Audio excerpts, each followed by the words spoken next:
We have some complaining to do. You Well, want I to do. kick us off? Well, we will definitely chime in on your complaint.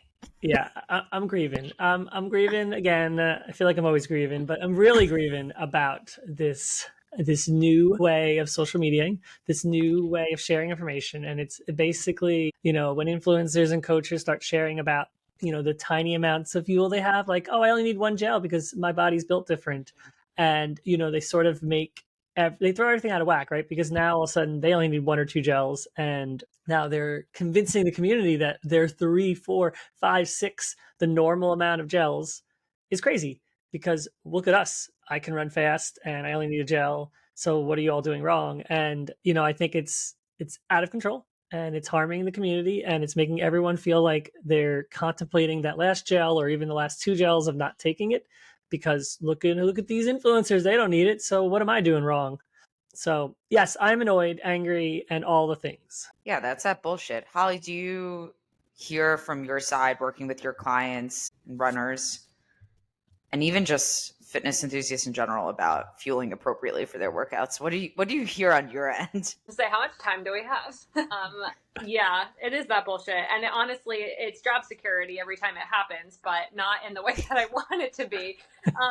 Because it would be easier if I just had to educate people on what they should do, but I'm also having to have them unlearn a lot of misinformation they've picked up from other places that aren't super reputable. Yeah, I actually just got off a call with a client and we were going over, she's running her first marathon, I think, in 10 years. And the last time she ran a marathon, she had, was in the thick of an eating disorder. And she's like, I crawled across the finish line and I've since been to treatment. And I'm just excited to return to the distance in a very, different state. We were going over, her carb load plan, what she's going to eat the morning of the race. She has to travel there. So how's that going to look and where's she going to get food from? And how many gels is she going to have and taking sports drink and using the aid stations and, how she's going to carry it. And she's like, it just seems like so much. And no one else is doing, a lot of other people are not doing this.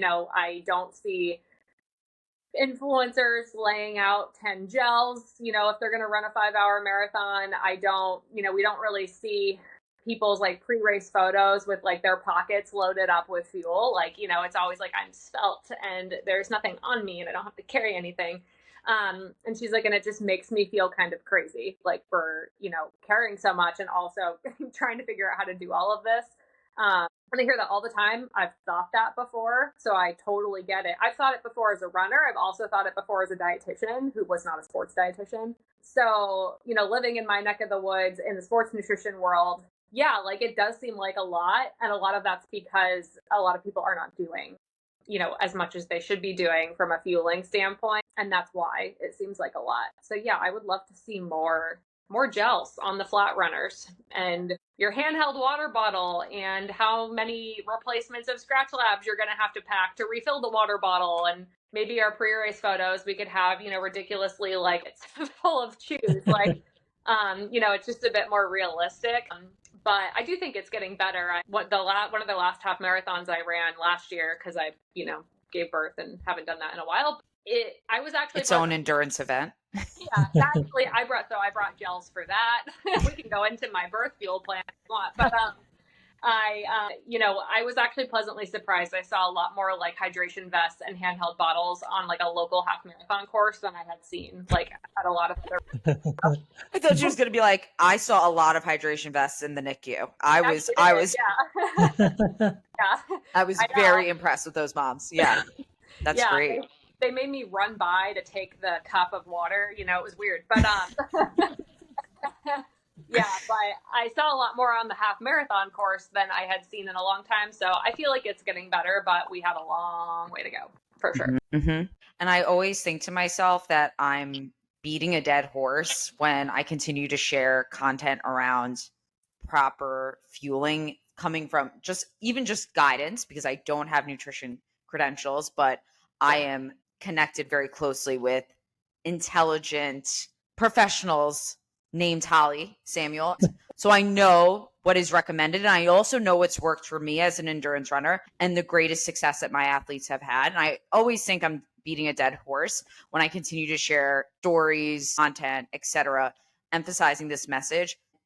Every single time someone will reach out to me saying, "Thank you for saying that." I'm like, I wrote this piece. I'm reposting something just with like a slightly different video from 3 weeks ago. You've been here for like 7 years, Lorraine. You're welcome. But it's important. It's that important. Yeah, you got to hear it a bunch of times before you're like, wait a second, they're onto something. We must drown the algorithm with normalizing proper fueling. I feel like, and coaches like have a responsibility too. Like I think too often it's not like your athletes look up to you. They hire you not because you're also they trust you and they think you're an expert or just whatever reason they come to you, right? But then they see you and they observe your behaviors. And if you're out here taking 0 gels for your 18-mile long run, it doesn't matter what pace you're running. You definitely obviously need a gel at that point. But like, and you're like, oh, I don't need it. And then you're trying to tell them how they need so many gels. Like they're learning from you and they're observing you. And like, you need to do better to treat your athletes right. And you need to do the right things and you need to carry a bottle and you need to do the things that are definitely needed. Right. And so that's one point. And the second point I find interesting is like, so people run marathons, but like someone runs a 50K, all of a sudden, like everything's off. The same person who would have like 2 gels on a marathon will have like a laid out fuel plan. Like they're doing 50 mile and they have like all this food and they're like, I'll eat for a trail race. But like for a marathon, absolutely not. Like that's, it's a road race. We don't need that. So it's just like crazy how you switch into the ultra world and everyone's ready to, no one is, people are still under fueling, but everyone is bragging about how much fuel they're taking in that world. When in our world, everyone's bragging about how little fuel they take in. Yeah, you go on the trails and they're like slamming bacon sandwiches and you're like, where was this energy, on the road? But yeah, it's so true. And I think, even thinking about like if you show up to any run club for a group run, it's the same thing. It's like if you're doing a long run together, I've, showed up to runs like this where I'm like the only one who considered bringing fuel. And they're all also faster than me, right? So I think there's that dynamic too, where it's like, oh my God, they're not carrying fuel and they're faster than me. So therefore that must be what it takes, to get faster. Or I know there's a lot of conversation with, well, I'm a slower runner, so I don't deserve as much fuel. Or I'm a bigger runner and I don't deserve as much fuel. And it's like, that is so, backwards.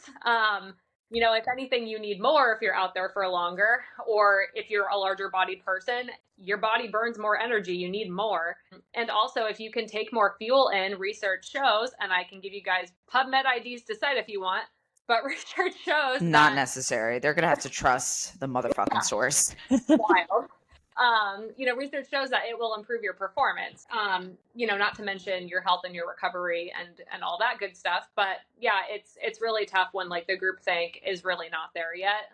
And it hasn't been cool to fuel for many years. I think it's been more cool to be like, what can I get away with, as minimum as possible. So yeah, a lot of deconditioning, unlearning those bad habits, and trying to replace it with solid info and practicing what I preach to. Or me, who was taking awesome sauce gels, thinking I'm crushing my fueling at like 90 to 100 grams an hour and being like, oh no, you're really taking like 55. You're mediocre saucing me.